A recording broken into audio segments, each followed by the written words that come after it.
Federal NDP leader Jagmeet Singh says his party is best served to tackle Canada's affordability crisis. Good evening and thank you for joining us. Singh's Thunder Bay visit continued today. He insists conservative and liberal policies are too expensive for Canadians. He cites the rising grocery prices. Vasilios Bellos was with the leader today, and Vasilios, I understand Singh also touched on the carbon tax. He did, Ryan, and that's almost certainly something that's going to be a significant issue whenever the next election is held. The carbon tax has split Canadians, with some arguing the environmental benefits, while others say it's just not worth the cost. During his visit, Singh was questioned about what would happen to the tax if his party was elected, with the leader vowing to put less of a burden on workers. It's the third federal leader to visit Thunder Bay this year. People need to know that things can be better, and I want folks to know we can tackle the big problems we're up against. NDP leader Jagmeet Singh continued his Thunder Bay trip on Tuesday with a stop at the local OPSU office. This visit was focused on affordability, calling the price of electing Pierre Poilievre too expensive for Canadians, while also criticizing Liberal leader Justin Trudeau for high grocery prices. Singh vowed that his party has a plan, including stiffer penalties against companies gouging consumers. A company or a series of companies make a benefit, that the penalty should be triple the benefit that they've made. So if they made $5 billion off Canadians, my bill proposes that we should impose a $15 billion sentence on those companies. So that's a real deterrent, so they do not rip you off. The bill Singh talks about has passed its second reading in the House. Singh also discussed the incredibly controversial carbon tax, which Conservative leader Pierre Poilievre said he wanted to axe during his trip to Thunder Bay in January. The Conservative push has gotten traction across the nation. Singh argues the best approach is to focus on big polluters, not average Canadians. To contrast us with the Liberals just want to go as it is, no changes. The Conservatives want to actually not only do they want to change the approach, they want to let big polluters pollute as much as they want. So think about the lakes and the rivers in the north. They don't mind if the big polluters pollute as much as they want into the lake and the water, into the land, into the air. Singh wouldn't provide specifics beyond that as to what an NDP carbon approach would look like. Vasilios Bellos, TBT News. Singh first arrived in Thunder Bay late yesterday afternoon. He made several stops throughout the city on Monday. One of those visits was to the local Sikh temple.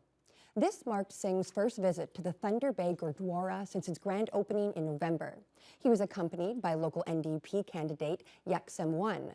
Singh said he'd been looking forward to seeing the temple and meeting with some of the community members to hear their concerns. With the Sikh community growing in Thunder Bay, Singh spoke about what it meant to visit the Gurdwara. It's really good to see the welcoming nature of Thunder Bay, that people have been able to build a community here, a home here, and to have a Gurdwara, which is a Sikh place of meditation and prayer, to be able to, for the community to come together.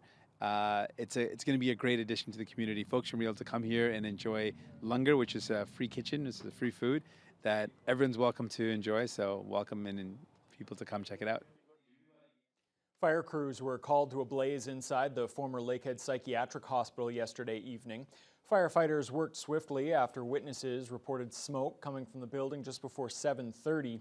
Crews gained entrance through the front doors and were able to quickly extinguish a small fire that's presumed to have been started by trespassers.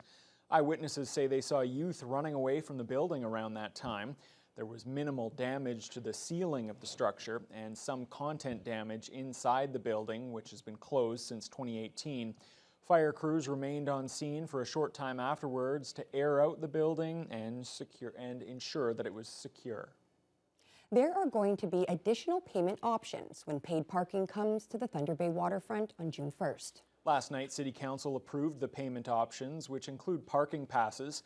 Some on Council, however, fear some drivers will take advantage of that lower price. Once again, here's Vasilios Bellos. Additional payment options have been approved in the city's controversial new waterfront parking plan. Paid parking at marinas is quite commonplace across Ontario and Canada. Beginning June 1st, residents will have to pay to park at the marina. At Monday's meeting, Council discussed new parking pass options in the plan.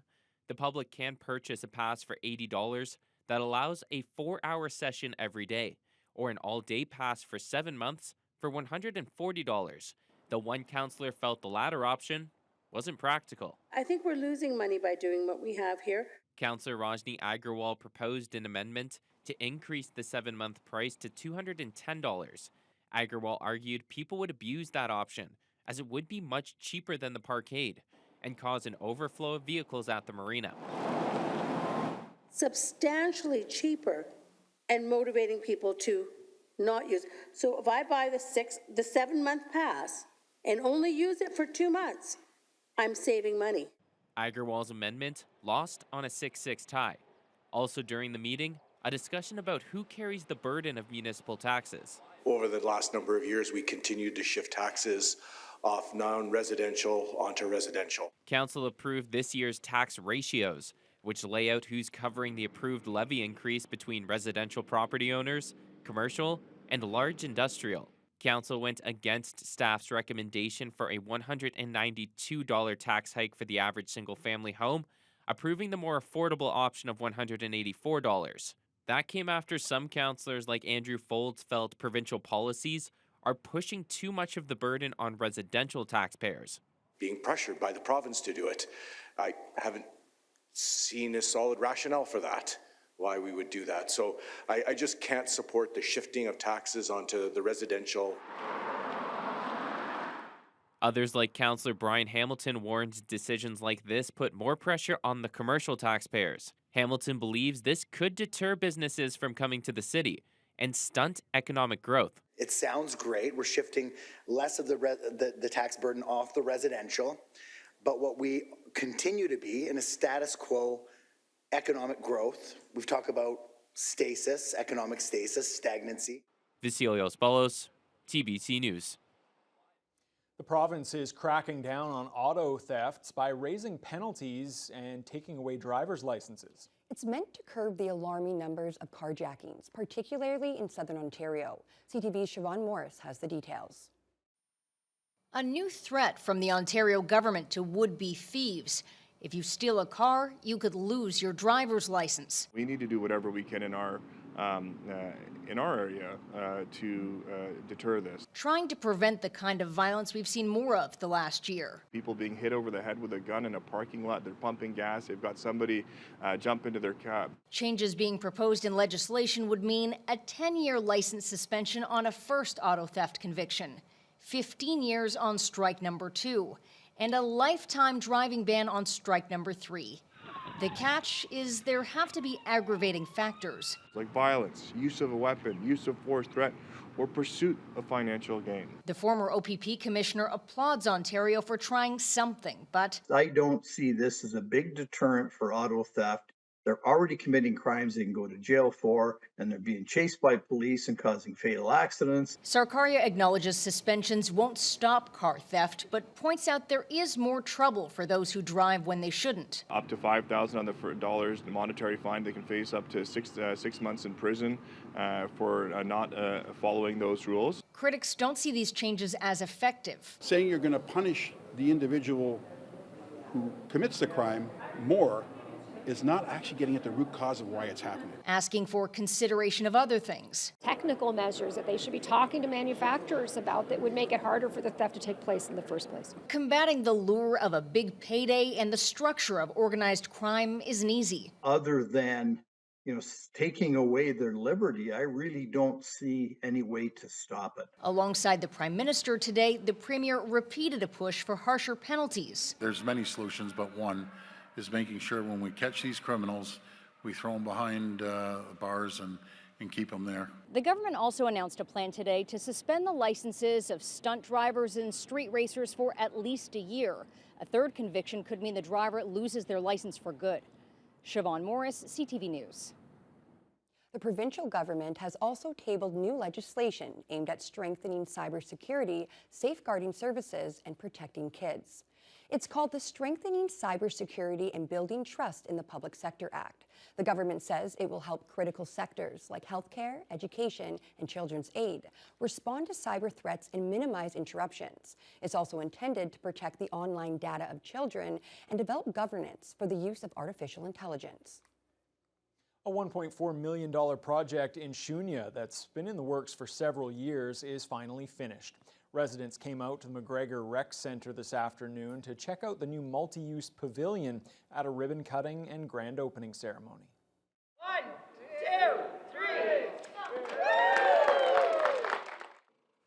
The new 170-foot-long pavilion replaces the old ice rink, providing residents with a venue for year-round activities. It can be used for outdoor yard sales, various sports, and weddings in the spring, summer, and fall. During the winter, boards will be put up and the pavilion will turn back into an ice rink. Junia Mayor Wendy Landry says with how much the municipality is growing, it was in need of a new recreation facility. So a lot of our folks that are living year-round out here now, and we have a combination of bigger families as well as seniors and aging population out here, and we wanted to create an opportunity for places to do recreation. I think it'll have a positive impact for our residents. It'll just open it up for additional activities, more opportunities for farmers market. There's a number of activities that the residents have been looking to participate in, and this facility will just help support those types of activities. There's also a plan to add bleachers to the pavilion later on. Big changes are underway at Vickers Park. The old play structures were removed yesterday and a new $1.1 million accessible playground will soon be installed. The construction was supposed to happen last fall, but the equipment was delayed. The project is now expected to be finished late next month. Jonathan Wilson reports. The old playground at Vickers Park is now just a memory as construction crews dismantled and removed the play structures on Monday. It's to make way for a project that's been in the planning phases for several years now. The new play hub will include features that allow kids to spin, swing, and climb with a poured rubber surface to prevent scrapes and bruises. City Parks planner Werner Schwar says this playground will have many of the same popular elements as the new playground that opened at Boulevard Lake in 2022. As fate would have it, the same firm that did Boulevard Lake won the RFP to do this playground here at Vickers. So there will be some components that are very similar and some that are different, but again, it'll be a rubber surface inclusive playground so that the idea is for the South Core, they have the same opportunity as in the North Core. While the rubber surface at Boulevard Lake is red, the one at Vickers Park will be green to help it blend into the surroundings at the historic park, which dates back to 1902. The price tag for this project is $1.1 million, and Schwar says it should be completed in about 6 to 7 weeks. The firm from Winnipeg is scheduled to come the last week of May, first week of June-ish to install the structure, and then the rubber and concrete will be in the weeks after that, with the plan that we be finished for the end of June. Okay, so in time for a teddy bear picnic? That's correct, yeah. So we've made it quite clear to the contractor that that is our goal here, and you know we'd like to have the opening of the park kind of coincide with teddy bear picnic. Once the play hub and its new swing set opens, one of the older swings at Vickers Park will be removed. This big sandbox will also be removed and replaced with grass. And many city residents have been wondering about the classic turtle, which has entertained kids at Vickers Park for decades. Schwar says it's not there at the moment, but don't worry. The turtle was here till I think last week or so, and our parks crew took it away, and it's now safely at the park's south yard, and it's being repainted so it'll look like brand new again. And then as this playground gets installed, it's been integrated into the design of the park. So the turtle was sacrosanct to this park. Jonathan Wilson, TBT News. Glad to hear that that turtle is going to remain. It was Absolutely. some discussion here in the studio. Yes, right before it came up, even Haley knew, is the turtle going to stay? Yeah, we have some fond memories of that turtle. Absolutely. All right, let's turn our attention to weather now. Haley, didn't quite get to the seasonal value today, but still a pretty nice day out there. Right, I've never been desiring to be more average than ever. I was really hoping we'd get to 16 today, as that is our seasonal high for this time of year, but just 1 degree short. So, you know, we'll cut our losses and say we got there for the most part because we enjoyed the sun. And that is really what it's all about, is getting a little bit of that sunshine. I'd say it was a mix of sun and cloud because depending on the hour, it really fluctuated cloudiness-wise. We went from partly cloudy to mostly cloudy and back to partly cloudy again. And our low was actually at the freezing mark 0, and at 7 a.m. the wind chill was significant enough to make it feel like -2. So I'd say 15 feels a lot better than that, that's for sure. But for the rest of the region, when we take a look, we can see Fort Frances did hit that 16. They're currently at it right now, and they've been experiencing a nice sunny day for the most part. And Dryden was sunny to mainly sunny all day as well. They're at 15 right now. Kenora also at 15. Partly cloudy to mostly cloudy, and Red Lake has been experiencing some heavier cloud coverage, and they're at 13 right now. Over in Atikokan, they're at 17, which is quite lovely, and they've had a mix of sun and cloud, but Armstrong and Greenstone have been sunny all day long. Armstrong at 15 right now, Greenstone at 14. And then as we get more to the east side of our region, we can see both Wawa and Sault Ste. Marie are at 9 degrees right now, but that's a pretty significant drop. They've gotten a little cooler quite quickly because Wawa actually did have a high of 14 today at 3 o'clock. So from 3 till now, that's quite the shift. And then Sault Ste. Marie, they had a high of 11, but they were seeing some west-northwest winds that were affecting them a little bit. It was about a moderate push, around 37 kilometers per hour at times. But for tonight in Thunder Bay, we'll drop down to 3 degrees, and it'll start fairly clear, but it'll become partly cloudy as the night goes on. As we approach midnight, our winds will be from the southeast, but very light, not too significant, so you won't need to hold on to your hat if you're out and about, but you may want to get your raincoat out soon. I'll have details on that later. Okay, thank you so much, Haley. Well, hoping that that rain maybe is going to also be going to the west of us, because when we come back, that's where we're going to be having our focus on those wildfires that are burning to the west of us that are actually prompting even more evacuations. We'll have more on that as your Tuesday News Hour continues. I could see the smoke kind of coming over the horizon there.